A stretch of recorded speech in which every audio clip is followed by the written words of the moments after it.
Thank you for joining us today to discuss inclusive school leadership, 5 tips for leading an inclusive school community.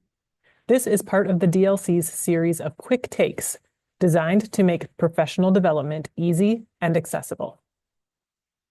We are the Diverse Learners Cooperative. We exist to create purposeful networks of educators, providing them with high-quality resources and collaborative learning experiences that increase best practices for diverse learners and also for teacher retention. The purposes of today's session include setting direction aligned to inclusion by identifying research-based focus areas for inclusive school leadership and identifying opportunities for action by sharing proof points from real schools as examples of translating mindsets into aligned practices. First, let's discuss our rationale for inclusive education and preview an aligned resource. What is inclusion? It is an educational philosophy that students with disabilities should be educated as much as possible alongside their peers in general education classrooms. Success requires implementation of evidence-based practices that have demonstrated positive outcomes for diverse learners academically, behaviorally, adaptively, and/or socially. Why are we speaking to you as a school leader today? Frankly, the vision and leadership of building administrators are the most significant factors in developing an inclusive school environment. The content of this video is directly connected to the Inclusion Today Starter Kit and Companion Guide, which are available for download to guide you and your school through its inclusion journey. Use the QR code at the end of this video to learn more about the Inclusion Today Coalition and to download the resources.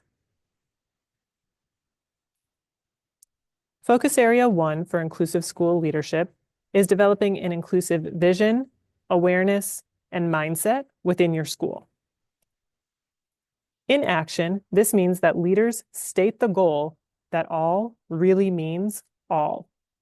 We presume that all of our students have strengths they can leverage in our general education classrooms, and we commit to designing our classrooms to enable their participation. All students, including students with disabilities, are members of our community, and they should not need to prove to us that they deserve to learn in community. One school district engaged in this focus area by being intentional about specific communication with their entire community, not just within their school team. By opening every Board of Education meeting with a public reading of its inclusion, vision, and belief statements, the district invited all members of that community to engage for every initiative around the question, how will this initiative support our inclusive education vision and uphold our beliefs? Focus Area 2 is strategic planning. In action, this means that leaders create alignment between the actions of their teams and the goal of including all students in general education classrooms. This requires leaders to seek out the voices of those who are most likely to be excluded or underserved by the status quo, as well as ensure metrics for data-based decision-making are capable of reflecting the progress of diverse learners. In one school district, this meant convening a planning team to develop a school improvement plan aligned to inclusion. They were careful to include a diverse group of members on that team. For example, they considered family members of students with disabilities and multilingual learners, the school's speech-language pathologist, a bus driver, and the athletic director, among others. By bringing together individuals who often had not interacted to consider what data were included and what data were missing related to the question of including all learners, novel questions, perspectives, and suggestions emerged. Focus Area 3 involves building and maintaining effective collaboration structures. In action, this requires leaders to ensure that collaborative practices are enabled in their school setting. Collaboration is the means by which we maximize team potential and share investment in ambitious goals.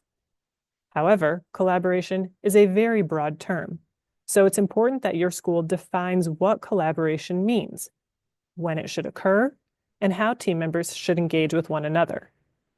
Leaders should coach and support collaboration to ensure teams maintain alignment to norms, as well as to the inclusive vision and long-term goals.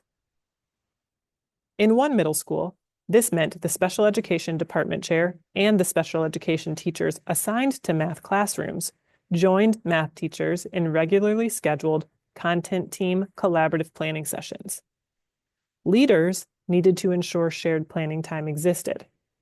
For starters, they did so once a month.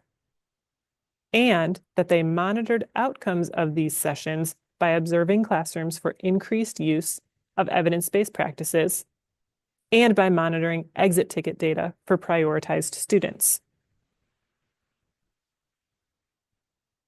Focus Area 4 involves strong foundational general education instruction. In action, this means strengthening general education classroom instruction and making sure it includes embedded use of evidence-based practices for diverse learners. Reviewing multiple types of student data and engaging in collaborative planning can help improve the effectiveness of general education instruction for diverse learners. In one elementary school, this meant grade level teams followed a looking at student work protocol. These meetings included not just the grade level general education teachers, but also the special education teacher and English learner teacher assigned to that grade level. During each meeting, the team designed a reteach of a common student writing error, including designing student-specific scaffolds and indicating how IEP accommodations would be embedded in the reteach. The team was also tasked with ensuring that the reteach was aligned to the Council for Exceptional Children's high leverage practices for students with disabilities. Finally, Focus Area 5 is the equitable allocation of resources. In practice, this means that leaders focus on allocating resources according to the intensity of student need. Remember that resources are inclusive of people, time, money, and materials. Focus on the most intense and/or complex needs first, using current data to make decisions. In all schools, this should mean that leaders engage very closely with learners and with teachers to truly understand complex needs in their learning settings. Spend time with students with more complex needs in order to better understand how they learn. Work alongside your teachers to understand their decision-making and their requests. Help them ground their students' needs in comprehensible data that will help them advocate for and more effectively teach their learners. Remember that you can download your starter kit and companion guide to support your school team on its inclusive journey. Use the QR code to download your copy today. Thank you very much for joining us.